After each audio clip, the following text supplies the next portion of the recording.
Yes kabisa nongeye gushimira kandi ngo ikaze ukurikirana ibiganiro n'amakuru bicana kuri Darwin Sport Zone babwira ngo muri nshuti z'akadasoka za Darwin niyo mpamvu ko nangira video yanjye muri kabisa njye namasoza cyane babwira ngo mukomeze mumererwe naza cyane kabisa mu byo umukora byose bya munsi ahantu muhereye hose agiye atandukanye mu gihugu cyacu Rwanda amajyepfo amajyaruguru iburasirazuba n'Iburengerazuba kabisa ndetse n'umujyi wa Kigali ari ndani kabisa mu mijyi itandukanye kabisa aba rwose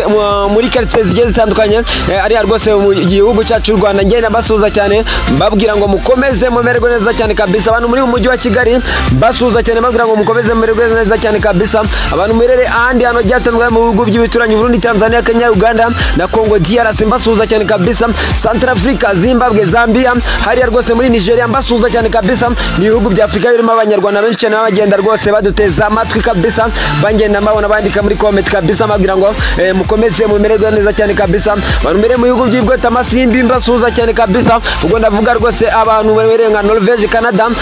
Pologne mbasuza cyane abantu mere mu bihugu nka Korea mbasuza cyane kabisa abantu mere muri Aziya yose mbasuza cyane Ubwongereza Amerika Ufaransa Ubudage Espagne na Abataliyani kabisa mbasuza cyane mbabwira ngo mukomeze mumererwe neza cyane ndetse n'abandi bantu mugiye muhererano bagiye atandukanye mbabwira ngo mukomeze mumererwe neza cyane kabisa na kindi rero kiba kinzanye nk'ibisanzwe nkuko nabibabwiraga n'amakuru menshi y'imikino kabisa abona ko ngiye kugenda nyahera rwose hano mu gihugu cyacu Rwanda ndagenda babwira rwose uko champion ihagaze mu gihugu cyacu Rwanda ndaza kwikoza rwose hanze y'igihugu cy'u Rwanda ubwo hakurya ibwota amasimbi mu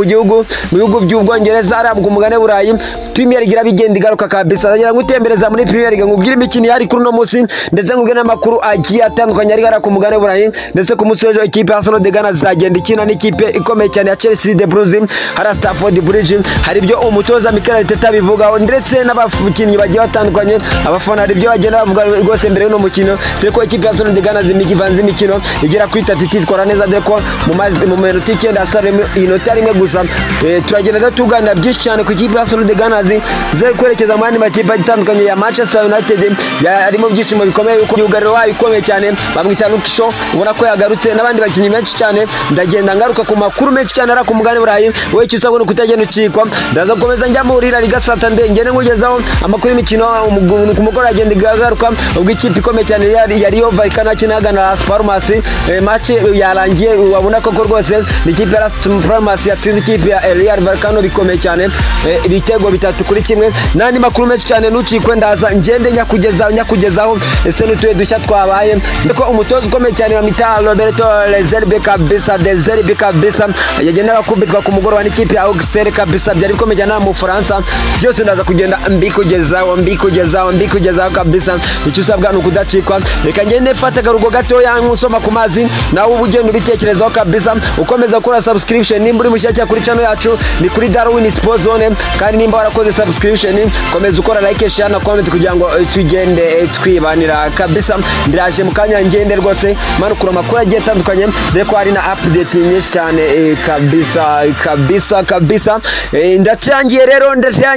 ati Darwin utangiriye nanye nkubwire ngo ntangiye rwose kuri fixtures ziri ku mugoroba dore ko amakipe rwose yari yakinnye ara ku mugane Burayi ndatangiye nkubwira ku ikipe ya amashampiyona ara rwose ku mugane Burayi ndahera muri Bundesliga ndahera ku ikipe ikomeye cyane Union kabisa yari yakiriye rwose ikipe ya Freiburg cyangwa Freiburg uko bishaka birangira ari ubusa ku busa ikipe ikomeye cyane ara rwose muri Espagne gukora bikwiriye muri Liga Santander yitwa Rio Vallecano yabwaga ikizere gikomeye cyane yaje gutungurwa n'ikipe ya Las Palmas ibitego 3-1 itsindwa gutyo ikipe ikomeye cyane ya Lecce na Empoli kabisa na muri Mutaliyani byanyaganyaga igitego 1-1 ikipe ikomeye cyane ya Olympique de Marseille muri Ligue 1 y'umutoza Roberto De Zerbe kabisa yagendaga navuga yuko rwose ikipe nitamo kugenda imwirukana zabyemera dore ko atayema yitwara neza yatsindwaga ibitego 3-1 rwose n'ikipe ya Auxerre namusanze mu mujyi wa Marseille ubona ko rwose na makuru mabi cyane ubona ko bitarimo biragenda imuhira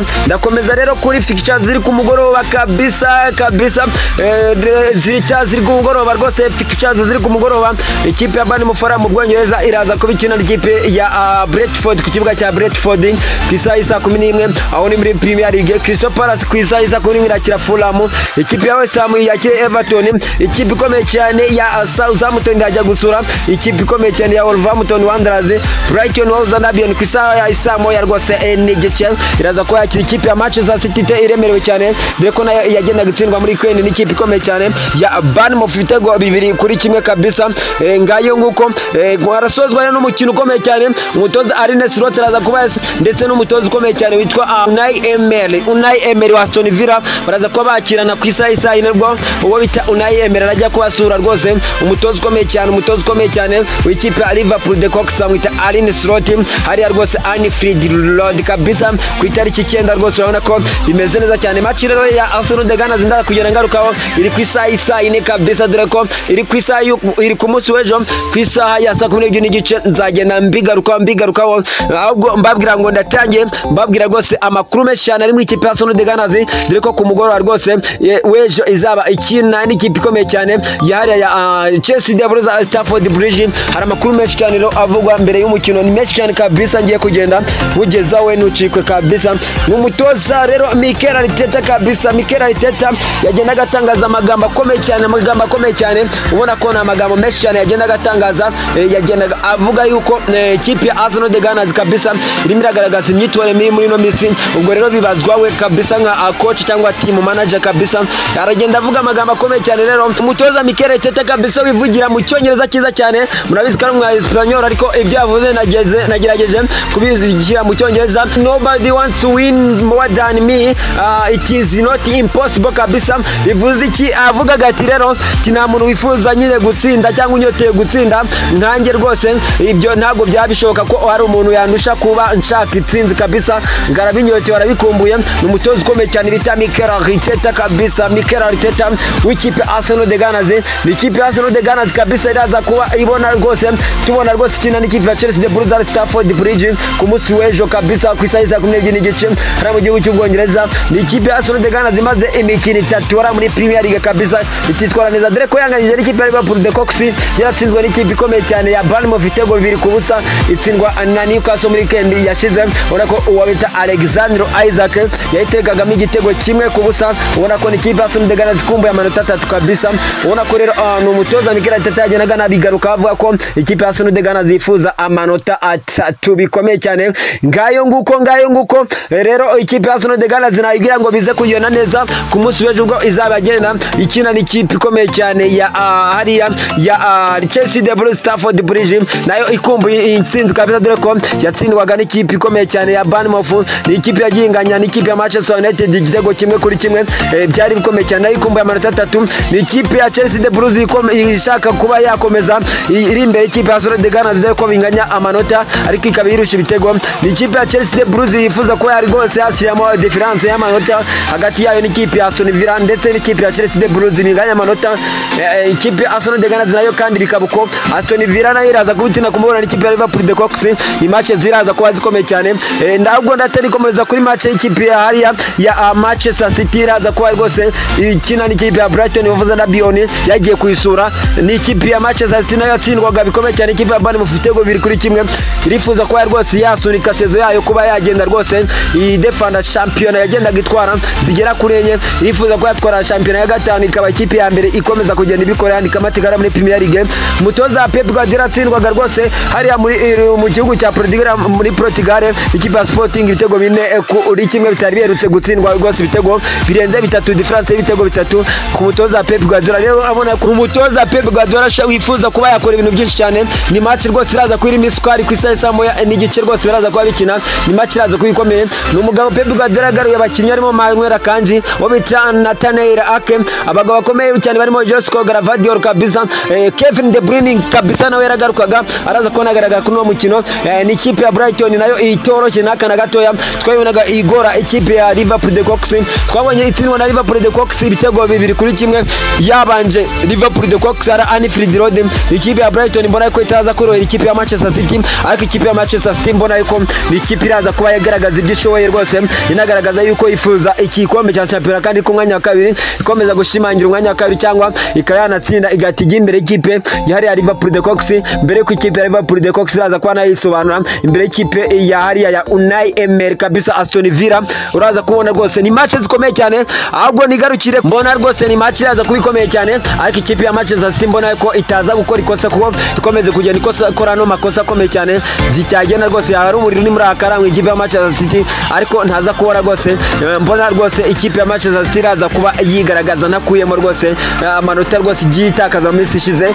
ariko ikipe ya Manchester City ndabona iraza kuba yigaragaza. Ndakomeza ku ikipe ikomeye cyane ya Liverpool the Cocks, nayo ni ikipe ishaka kuba yagoma ku mwanya wa mbere. Ni umutoza Arne Slot kabisa wifuza kuba yagenda akora ibintu bigiye bitandukanye, ariko icyo mbona hano kuri no match ikomeye cyane iraza kuba iba ku isaha 4. Ni match rwose iraza kuba itorohera umutoza Arne Slot ndetse n'umutoza ukomeye cyane wa Aston Villa mwita Unai Emery. Ni match rero ndaza kubona kirimo agasukari gakomeye cyane, ni match zigera kuri ebyiri nagendaga mabwira. Ni match amakipe ari muri Big Four, kwanza na amakipe ari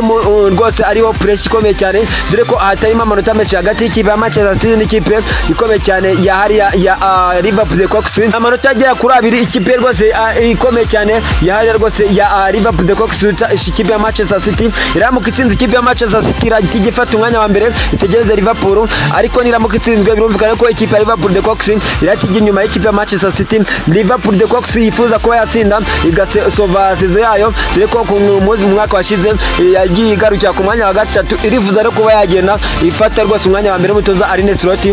ni umutoza Pep Guardiola nawe yifuza kuba yagira ahandi hantu agira agakomeza kwandika amateka ka umutoza wa mbere muri Premier League. Ni match rero zitaboroheye n'aka na gatoya, ubona ko ni ikipe ya Aston Villa nayo ikipe ya Aston Villa ari mu myanya ya 4 5 iri ku mwanya wa gatandatu, dore ko ikuri ikipe Arsenal de Ghana ndetse na Chelsea de Blues.